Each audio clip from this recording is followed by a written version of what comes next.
जय श्री राम, जय श्री राम। राजा दशरथ के 3 रानियां थी, कुशीला, सुमित्रा और कैकेयी। भगवान राम कुशीला के पुत्र थे।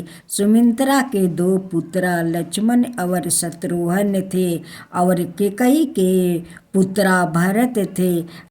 नियमों के अनुसार राजा का श्रेष्ठ पुत्र ही राजा बनने का मात्र अधिकार होता है। श्री राम का अयोध्या का राजा बनना निश्चित था। कैकेयी जिन्होंने 2 बार राजा दशरथ की जान बचाई थी और दशरथ ने उन्हें यह वर दिया था कि जो जीवन के किसी भी पल उनसे 2 वर मांग सकती है, राम को राजा बनाते हुए और भविष्य को देखते हुए कैकेयी चाहती थी कि उनका पुत्र भरत ही अयोध्या का राजा बने। इसलिए उन्होंने राजा दशरथ द्वारा राम को 14 वर्ष का वनवास दिलवाए और अपने पुत्र भरत के लिए अयोध्या का राज्य मांग लिया। वचनों में बंधे राजा दशरथ को विवश होकर यह स्वीकार करना पड़ा। श्री राम ने अपने पिता की आज्ञा का पालन किया। श्री राम की पत्नी देवी सीता और उनकी भाई लक्ष्मण जी भी वनवास गए थे।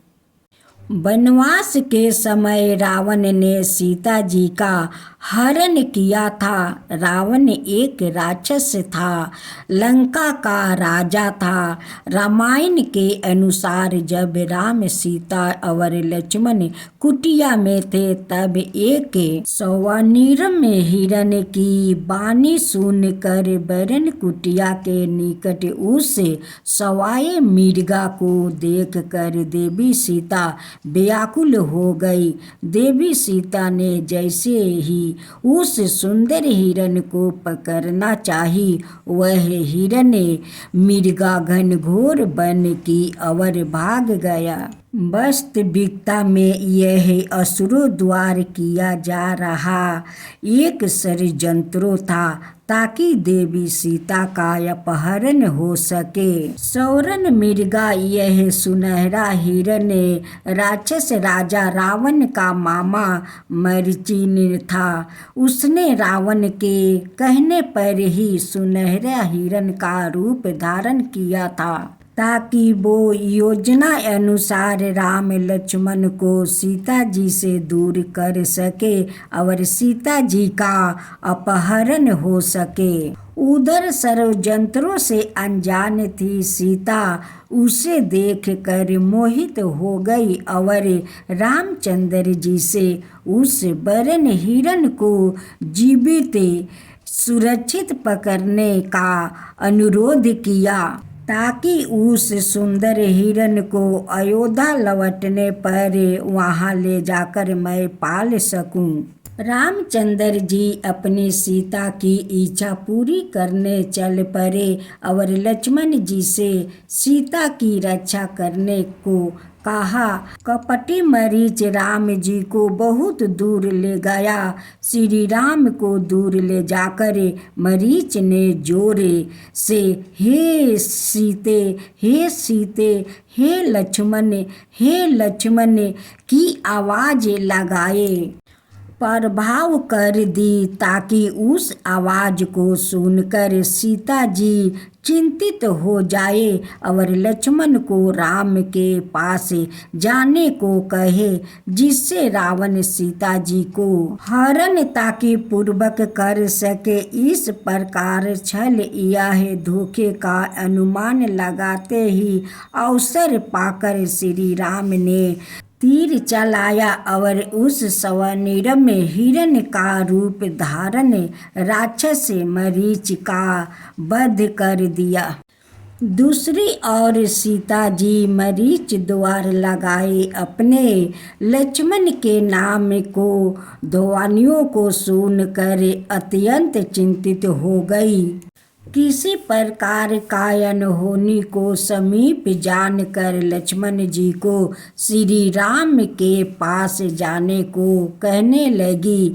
लक्ष्मण जी राक्षसों के छल कपट को समझते थे, इसलिए लक्ष्मण जी देवी सीता को सुरत अकेला छोड़कर जाना नहीं चाहते थे, पर देवी सीता द्वारे बलपूर्वक अनुरोध करने पर लक्ष्मण जी अपनी भाभी की बातों को इनकार ना कर सके। वन में जाने से पहले सीता जी की रक्षा के लिए लक्ष्मण जी ने अपने बाण से एक रेखा खींचा था। सीता जी से निवेदन किया कि किसी भी परिस्थिति में इस रेखा का उल्लंघन नहीं करे। यह रेखा मात्र उच्चारण पूर्वक खींची गई है, इसलिए इस रेखा को लांघकर कोई भी इसके अंदर नहीं आ पाएगा। लक्ष्मण जी ने देवी सीता की रक्षा के लिए जो अभिमंत्रित रेखा अपने बाण के द्वारा खींची थी, वह लक्ष्मण रेखा के नाम से प्रसिद्ध है। लक्ष्मण जी का घोर वन में प्रवेश करते ही देवी सीता को अकेले पाकर पहले से षड्यंत्रों पूर्वक घात लगाकर बैठा था। रावण को सीता जी की अपहरण का सुनहरा अवसर प्राप्त हो गया। रावण शीघ्र ही राम लक्ष्मण सीता का निवास स्थान पर उस कुटिया में जहाँ सीता माता वास करती थी। देवी सीता इस समय अकेली थी। उस रावण आ गया। उसने साधु का भेष धारण कर रखा था। पहले तो उसने उस सुरक्षित कुटिया में सीधे घुसने का प्रयास किया, लेकिन लक्ष्मण रेखा दाग होने के कारण वह कुटिया के अंदर जहाँ देवी सीता विराजमान थी नहीं घुस सका। तब उसने दूसरा उपाय अपनाया। साधु का भेष तो उसने धारण किया हुआ ही था, सो वहाँ कुटिया बहरी द्वार पर खड़े होकर भिक्षा देहिन का रट करने लगा। इस वाणी को सुनकर देवी सीता कुटिया के बाहर निकली। भिक्षा लेकर आई। रेखा के उल्लंघन किए बिना द्वार पर साधु को आए देख कर वो कुटिया के चौखट से ही लक्ष्मण रेखा के भीतर से ही उसे अन्न और फल आदि का दान देने लगी। तब दुष्ट रावण ने सीता जी को लक्ष्मण रेखा से बाहर लाने के लिए सवाए के भूखे प्यासे होने की बात बोले कर भोजन की मांग की। आर्यवर्त की परंपरा के अनुसार द्वार पर आए भिक्षुक एवं भूखे को खाली हाथ नहीं लौटने की बात सोच कर वो भोजन जल आदि लेकर भूखे बसे लक्ष्मण रेखा के बाहर निकल गई। जैसे ही सीता जी लक्ष्मण रेखा के बाहर हुई, घात लगाए रावण ने झटपट उनको अपहरण कर लिया। रावण सीता जी को पुष्पक विमान में बलपूर्वक बैठाकर ले जाने लगा। पुष्पक विमान में अतिहर्त होकर जाते समय सीता जी ने अत्यंत ऊंचा सवाए में श्री राम और लक्ष्मण जी को पुकार रही थी। अपनी सुरक्षा की गुहार लगाई। इस ऊंचे धावानी को सुनकर जटाहू नमक एक विशाल गिद्ध पंछी जो मनुष्य के सामान्य स्पष्ट वाणी में बोल सकता था। पूर्व काल में राजा दशरथ का परम मित्र था। वन प्रदेश को छोड़कर आकाश मार्ग में उड़ कर पहुंचा। जटाहू देखता है कि अधर्मी रावण एक सुंदर नारी को अपहरण कर लेकर जा रहा है। वो नारी अपनी सुरक्षा की गुहार लगा रही है।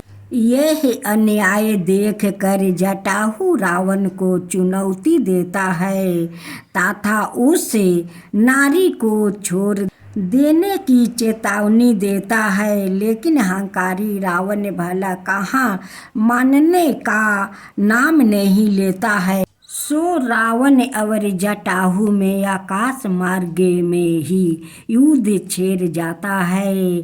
बलशाली रावण अपने अमोघ खड्ग से जटाहू के दोनों पंख काट देता है, जिससे जटाहू निस्सहाय होकर पृथ्वी पर गिर जाता है।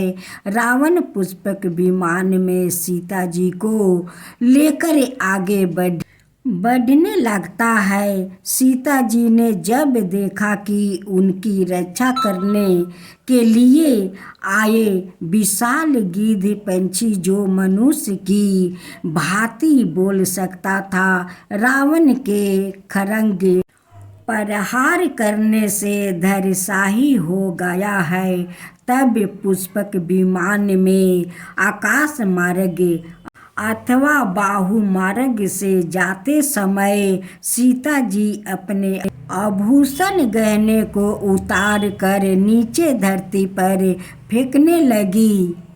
भगवान राम अपने भाई लक्ष्मण के साथ सीता की खोज में दर दर भटक रहे थे। तब वह हनुमान और सुग्रीव नामक दो वानरों से मिले। हनुमान राम के सबसे बड़े भक्त बने।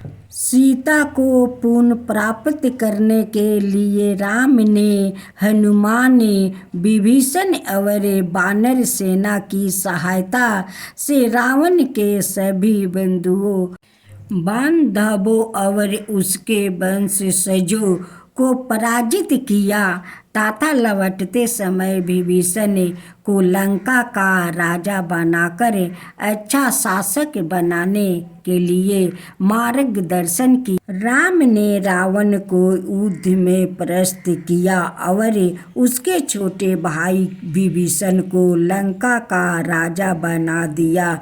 राम, सीता, लक्ष्मण और कुछ वानर जन पुष्पक विमान से अयोध्या की ओर प्रस्थान किया। वहाँ सबसे मिलने के बाद राम और सीता का अयोध्या में राज्याभिषेक हुआ। पूरा राज्य खुशहाल समय व्यतीत करने लगा। जय श्री राम, जय श्री राम।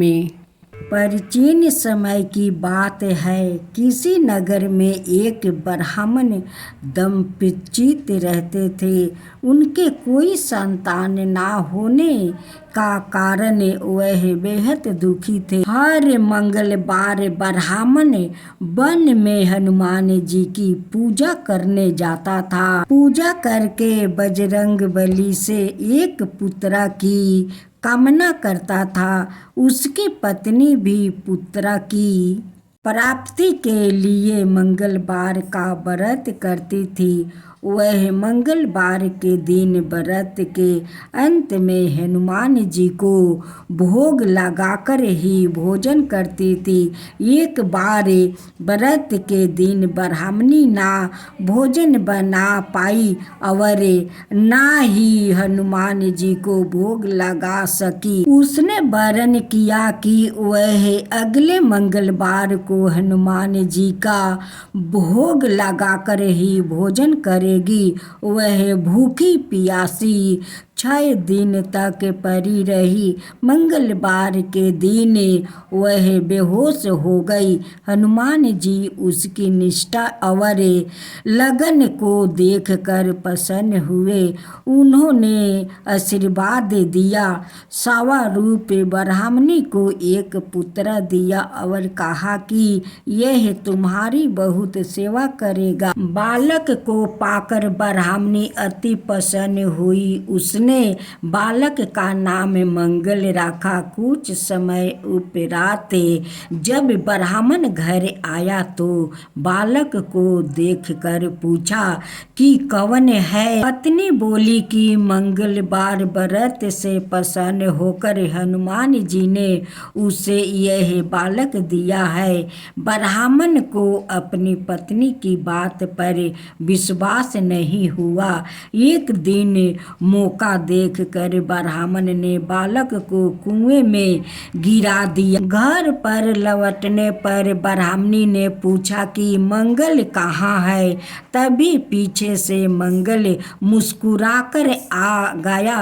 उसे आपस देखकर ब्राह्मण आश्चर्यचकित रह गया।